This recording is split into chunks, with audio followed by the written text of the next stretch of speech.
let me start by asking you something.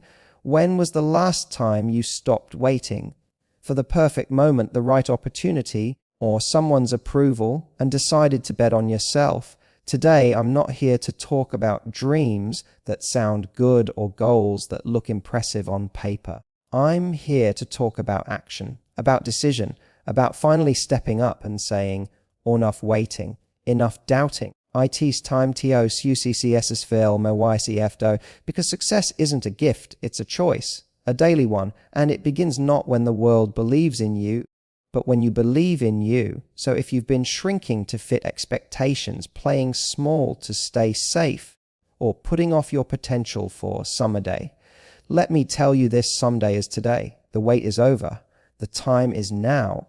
Every one of us at some point in our lives has stood at the edge of something bigger, a dream, a decision, a direction that felt right deep down. And yet, instead of moving forward, we paused, we waited. We looked around and hoped someone would tell us it was okay to go for it, that we were ready, that we had what it takes, that we had their blessing. Whether it was a teacher, a boss, a friend, a family member, or even society itself, we found ourselves stuck in that waiting room, craving permission we didn't need. This mindset is subtle, yet powerful. It's not always about direct approval. Sometimes it's the internal voice asking, am I really qualified to do this? Or will they laugh at me if I fail? It's in the hesitation before clicking publish on your work, in the silence before sharing your idea in a meeting, in the endless delay of starting that project you've been dreaming about. And the truth is, the more we wait, the more life passes by, quietly rewarding the people who take initiative instead of those waiting for green lights. From an early age, we're conditioned to seek validation before we act. We're told to raise our hands before speaking, to follow instructions, to wait our turn. While structure is essential, this ingrained habit of waiting becomes dangerous when we carry it into adulthood, especially when it comes to chasing our goals and defining our path. The world doesn't stop for people who hesitate. Opportunity doesn't knock twice because you weren't ready the first time. Life favors those who take responsibility for their growth, their actions, and their outcomes. Taking responsibility doesn't mean you'll always know what you're doing. It doesn't mean you'll never make mistakes. In fact, it often means you'll mess up, learn fast, and grow even faster. Responsibility isn't about perfection. It's about ownership. It's saying, no one else is coming to save me. No one else can live this life for me, and no one else should. When you stop waiting for permission, you take back the keys to your own future. You stop giving other people the power to decide what's possible for you.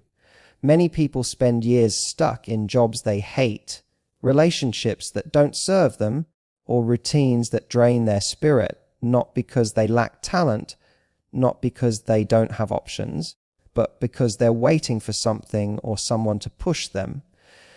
They're waiting for a manager to recognize their potential, for a partner to support their vision, for a sign from the universe to confirm their decision. But deep down, they already know what they need to do. What they lack isn't information, it's conviction. The willingness to say, even if no one else understands, I'll go anyway. Responsibility is about becoming the CEO of your own life. Think about it. No successful company is built on waiting. CEOs don't ask for permission to innovate, pivot, or evolve. They take the information they have, make the best decision possible, and move forward. When you start treating your life with the same sense of urgency and ownership, everything changes. You no longer wait to feel motivated, you build discipline. You no longer wait for inspiration, you create momentum. You no longer wait to feel ready, you start, and you learn on the way. There's a deep fear beneath permission, seeking the fear of being wrong, the fear of being judged, rejected, or misunderstood. But here's the truth: every person who ever did something meaningful had to face those fears. Every inventor, artist, leader, or entrepreneur who made an impact had to act before the world believed in them. They took responsibility for their voice, their mission, and their message, even when no one clapped, even when no one cared. That's what separates those who wait from those who win. When you look around, you'll see that most people live reactive lives. They respond to circumstances instead of creating them. They let others dictate their schedules, their moods, their ambitions. They wait for the weekend to feel alive, for retirement to chase dreams, for some magical day when they'll finally have the time, the money, or the energy to become who they truly are. But that day rarely comes on its own. You have to make it happen. You have to carve out time, commit to your goals, and own the results, good or bad. It's also important to understand that responsibility isn't the same as blame. Blame is backwards facing. It focuses on who caused the problem. Responsibility is forward facing. It asks, what can I do now? When you stop looking for someone to blame and start looking for actions to take, you move from victim to leader. You stop being a passenger and become the driver of your destiny. That shift in mindset is what transforms lives, because it breaks the cycle of waiting and replaces it with momentum. Think about how much time is lost in indecision. How many hours are wasted wondering what people will think, whether the timing is right, or if you'll be good enough. Now imagine if all that time was invested in action, in doing the work, learning through effort, building something real. The people you admire didn't have more certainty. They had more courage. They didn't have clearer permission. They had greater self-trust. They made choices, dealt with the consequences, adjusted their path, and kept going. Responsibility also means refusing to let your past define your future. Maybe you were raised to stay quiet. Maybe you failed before. Maybe people didn't believe in you. So what? That's not who you are. It's what you've been through. And the power to rewrite the narrative is entirely in your hands. But only if you stop waiting for someone else to change the story for you. Only if you take the pen and start writing the next chapter yourself. The most successful people aren't those who waited for opportunities to knock. They built doors, they created networks, shared ideas, launched projects, made calls, sent emails, and knocked until the door cracked open. They didn't wait to feel confident. They acted and built confidence through action. And that's the secret. Confidence doesn't come before the leap. It's the reward you earn after you leap. The only way to develop it is to act before you feel fully ready. Sometimes we wait because we think others know better. We assume the expert, the leader, the influencer, the successful entrepreneur has some special knowledge we don't. And while learning from others is valuable, no one knows your life better than you do. No one has your exact experiences, your unique perspective, your dreams. At some point, you have to stop collecting advice and start listening to your own intuition. The answers you're seeking often live within you, but they only surface when you act, not when you delay. Taking responsibility also changes your relationships. You stop blaming others for how you feel. You stop expecting people to fill the gaps inside you. You realize that it's not your partner's job to make you happy, your boss's job to motivate you, or your friend's job to keep you accountable. That's your job. And when you own it, you become more powerful, more resilient, and ironically, more connected, because you show up whole, not needing, but contributing. Another key truth is this: no one is keeping score as much as you think. The fear of judgment, of looking foolish, of failing publicly, it's mostly in your head. People are too busy dealing with their own insecurities to care about yours. So don't let imaginary critics hold you back. Don't let the opinions of people who aren't living your life control how you live it. Their permission isn't needed. Their applause isn't required. Their opinion is not your responsibility. You also have to understand that waiting can become a habit. The more you do it, the easier it becomes. You start making excuses like, I'll do it when things settle down, or I'm just not ready yet. But life rarely settles down. There's always something, some distraction, some challenge, some reason to wait. And if you keep feeding that habit, years can go by without any real change. Responsibility breaks that cycle. It demands that you do something today, not someday. It forces you to find solutions instead of just spotting problems. Every time you choose action over hesitation, you prove to yourself that you are capable. You rewire your brain to be proactive, not reactive. And over time, those small decisions add up. They compound. What starts as one uncomfortable phone call becomes a habit of bold communication. What begins as one tough workout becomes a lifestyle of discipline. What starts as one honest conversation becomes a pattern of authentic relationships. But none of that happens if you're still waiting for someone to tell you it's okay. You may not control everything that happens to you, but you control how you respond. You control what you do next. That's the real power of responsibility. It gives you back your sense of agency. You stop being a product of your environment and start becoming the architect of your future. You shift from reaction to creation, from fear to freedom, from waiting to doing. And once you taste that kind of ownership, you won't want to live any other way. There's a reason why some people with less talent, fewer resources, and more obstacles still rise to the top, while others with every advantage fail to reach their potential.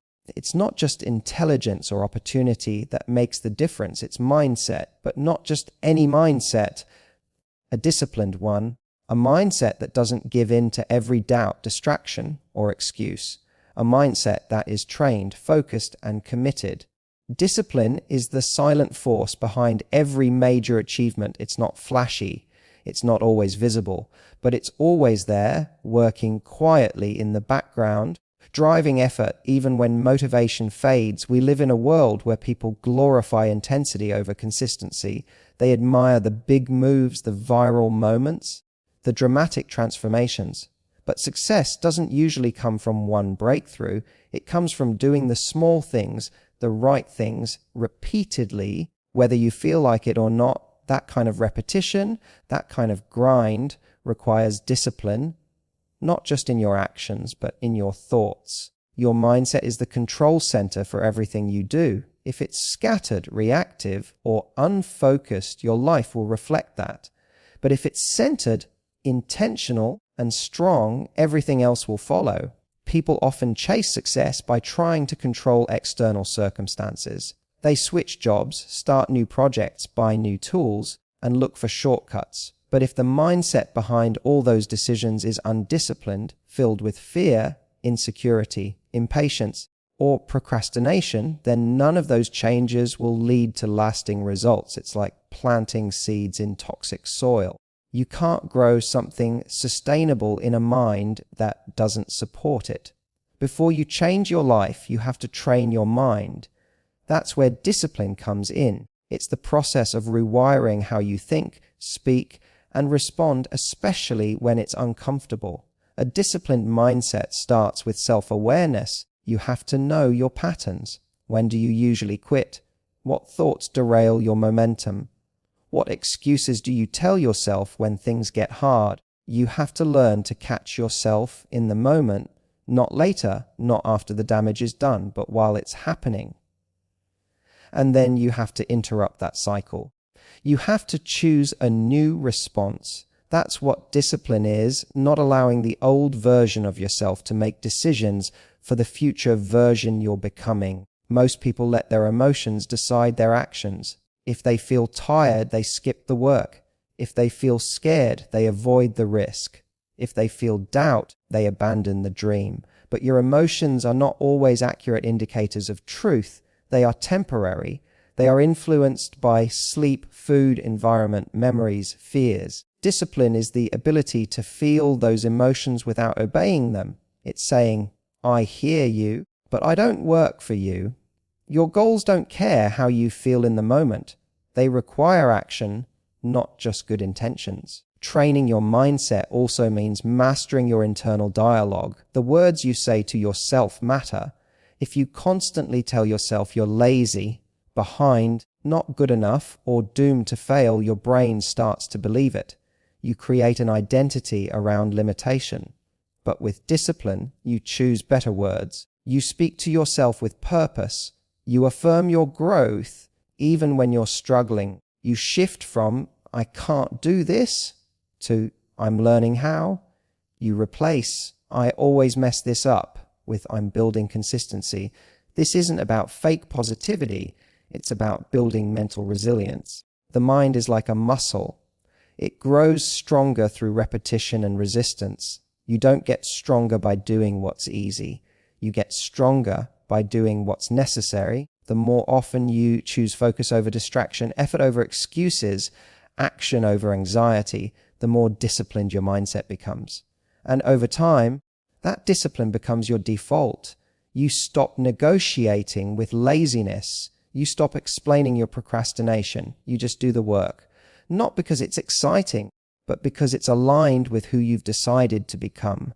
Discipline also requires boundaries.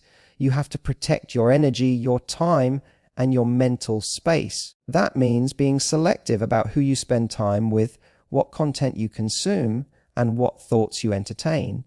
A disciplined mindset doesn't allow gossip, negativity, or self-sabotage to take root. It filters out noise and focuses on what matters. You become more intentional with every decision. You stop chasing distractions that offer quick hits of dopamine but leave you empty. You prioritize the long-term win over the short-term comfort. One of the hardest things about disciplining your mindset is learning to delay gratification. We're wired for instant results. We want to see progress right away. But real success is often invisible in the beginning. You show up day after day with no applause, no validation, and no obvious reward. That's where most people quit. But discipline keeps you going. It reminds you that consistency compounds, that results are coming, even if you can't see them yet. That your effort is not wasted, it's invested, and that every rep, every choice, every sacrifice is building something bigger. You'll also have to battle comparison. An undisciplined mind constantly looks sideways, measuring itself against everyone else's timeline. It gets distracted by other people's success and discouraged by its own pace. But a disciplined mind stays in its own lane. It knows that comparison is a thief. It steals focus, energy, and confidence. When your mindset is trained, you stop competing with others and start collaborating with your future. You realize that your path is unique and that your only real competition is who you were yesterday. Discipline teaches you to focus on what you can control. You can't control the economy, the algorithm, or how others react. But you can control how you show up, how you prepare, how you practice, how you respond to failure, how you protect your focus. And that's where your power lies. When you discipline your mindset, you take that power back. You stop being tossed around by circumstance and start building stability from within. You become the kind of person who creates clarity in chaos and progress in pressure. Another part of mindset discipline is accountability. You have to hold yourself to your own standard, even when no one's watching. Discipline means doing the work when it's boring, showing up when it's inconvenient, and pushing forward when no one else believes in you. It means not needing someone to remind you of your goals every day, because you've internalized them. They're part of you now. You don't just want them. You've decided that they're non-negotiable. And that decision drives your actions, not your mood. You also learn to embrace discomfort. A disciplined mindset doesn't run from hard things, it seeks them out because it knows that growth lives there. You stop avoiding feedback because you know it's fuel. You stop dodging challenges because they shape your character. You stop quitting when it gets hard because you know that struggle is part of the process. Discipline doesn't eliminate difficulty. It prepares you to handle it. To face it with strength, with strategy, and with a mindset that doesn't crumble at the first sign of pressure. Success isn't an event, it's a byproduct of who you become through discipline. It's what happens when your mind is aligned with your mission, when your thoughts support your actions, and when your identity is built on follow through. The world often celebrates the results, But what really deserves respect is the mindset it took to get there. The early mornings, the lonely nights, the sacrifices made in silence. That's the part most people never see, but it's the part that makes all the difference. It's also important to realize that discipline doesn't mean you never mess up. It means you don't stay down when you do. A disciplined mind doesn't seek perfection. It builds resilience. It understands that setbacks are part of the journey. Instead of spiraling into self-doubt, it analyzes, adjusts, and continues. It refuses to let one failure define the future. That ability to bounce back quickly is one of the strongest signs of mindset discipline, because life will challenge you. It will test your limits. But with a trained mind, you respond with intention instead of impulse. Training your mindset takes time. It's not a one-time decision. It's a daily one. It's in how you talk to yourself when you're tired. It's in how you act when no one's clapping. It's in how you keep going when progress is invisible. It's 1,000 small decisions made one at a time that build a foundation strong enough to support your dreams. And while motivation may get you started, only discipline will keep you going when the initial excitement wears off. The truth is, most people won't do this work. They'll read the books, watch the videos, maybe take some notes, but they won't sit with themselves long enough to confront the lies they believe. They won't push through the discomfort of rewiring decades of limiting thoughts. They won't consistently challenge their excuses. And that's why discipline is the edge, not potential, but the mental toughness to do what others won't. Once your mindset is disciplined, everything else becomes easier. You don't have to force yourself to make the right choices. They become automatic. You don't have to chase motivation. It shows up when you do. You don't have to live at the mercy of circumstance. You create momentum through your habits. Discipline doesn't make life perfect, but it makes you powerful. It gives you an edge that can't be bought, faked,